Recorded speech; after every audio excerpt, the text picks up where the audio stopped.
a very, very quick one.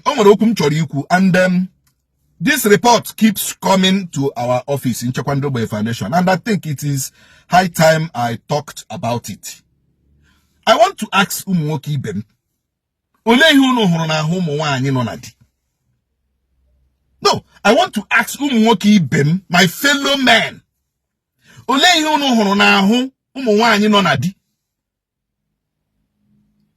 case is some with an office, harassment, embarrassment, this are touching, this and that. Some women, they don't have that this thing to go straight to their husband and start telling them that this man is harassing them. This man is calling them baby. Why you not di? Why you also can't baby? Why you also can't baby? Probably getting on the same line of Ebane Rafia. More in a fear no so corner gaffy. You know, we are baby, sweetie, honey, darling. You know, as at times, some men na they waga vulgar. Na they waga vulgar, if one you know, na this year, na dia had a meti of man, no piaya. No piaya. You know, not give me enjoy. And even some women, they don't. When they are brondara, I have to give it to some women. No, when that's what I was off, when did the homegrown? Working that. They had a make how women hammer that they are not troublemakers. They are quiet kind of women. They are introverts kind of. Iga huwa ni no na di. Gaga nozo. Gi boy ya baby. Nuku ye de mona. Na di me de here. Ni pia ya. No ge kwete. Wanyi no na di. Oh, na ya single. Oh, got this single lady now. Say, okay, give me as well. Man, I want you know that. I want to ask. Oh, when you hear some of you, is something wrong with you? Some people have the argument that when you know that when you quit a mayor, when you quit a mayor, when you know that one year on a digging as him no one you quit a mayor, each one you know that you quit a give mayor. As in one you know that dig to mayor, you quit a give mayor. Even on your lola di. When I tell for now, one you know na di wa bara die. Shirai ni die ya we eku. Ya wo shirai. Get you be shirai no onyoso. Are you okay? So I have to get na one you know na di. What is wrong with you? I know that some women no atahokwe mao. I know when lose women. They don't care whether Mahan on a dio, Mohan on a dio. But what of those decent ones that you are constantly embarrassing, constantly harassing sexually? Leave them alone now. Why not follow? Why not find them out and stop on this rubbish, my fellow men? Stop on now. We have single ladies up and down, flying up and down, even each other lower. If you want to marry them, millions. And all the bad in our low way, it is terrible in this our city. All the terrible. Oh, na mother na kocha over there. What she don't hear any? What she don't hear? What is the problem? What are you with the problem? Okay. With the number, for instance, you make a case woman before you know it, give with the number the woman. Get that chat is sex chat. They send do to. They send the kid, they send the cause. How would you blow my bikun? How would you blow my? See, I know how many men I have called. I know how many men I have called privately. Are we able but I won't hear? No. But I want to talk sense into you. To tell you never hear goes out there. Man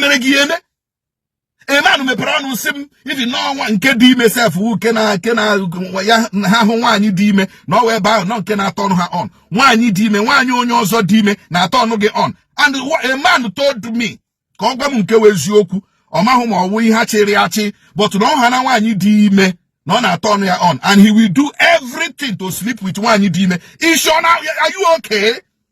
Are you running mad? Are you running mad? Why you know so rime?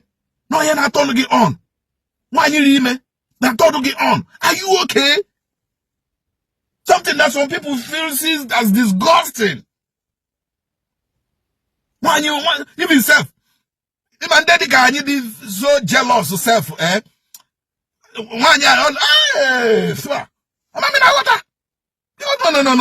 You can't go to where somebody is going now. So where somebody is going. How can I go there? But some men enjoy going there. Or we barrier the man. Ko we go shi the woman adi anaga here. Ko we go shi ko we ni ibuariga mu buribu ko again. I don't understand why you people are doing this.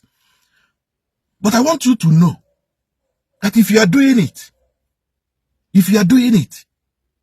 you are bringing costs on yourself. If you don't know. Happen no umu wanyi no na diaka. Happen no umu wanyi no na diaka. Oh, Ichi. We have a lot of single hookup girls everywhere flying up and down. And then just so ofu akwa na Indomie is okay. I'm telling you, ofu akwa na Indomie is okay. Ya buru wanyi no na dika anya gị no. Mgba uli na-enye wanyi nsogbu. O nwechana Kenya na die adara gidara anya na die n'office anyị.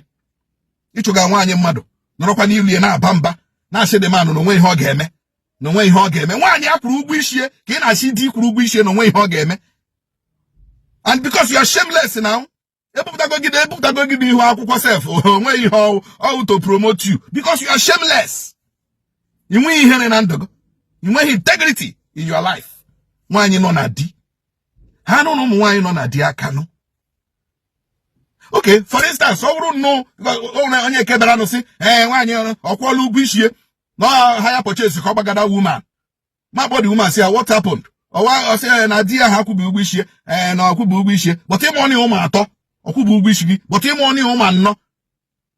Kwa iji ka nọ n'ụlọ ya ọkwụbu ụgwọ ishie and you are still in his house. Go to your father's house now so that when you are n'ụlọ mpagide achụwa gị.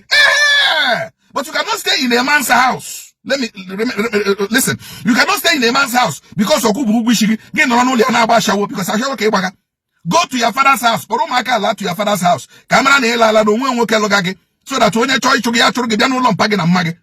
Not in a man's house. Gị nọrọ in a man's house na-eme sex message. Nọrọ na house na-egosi ụmụ rubbish ihe ndị ya. Gaa n'ụlọ mpa gị.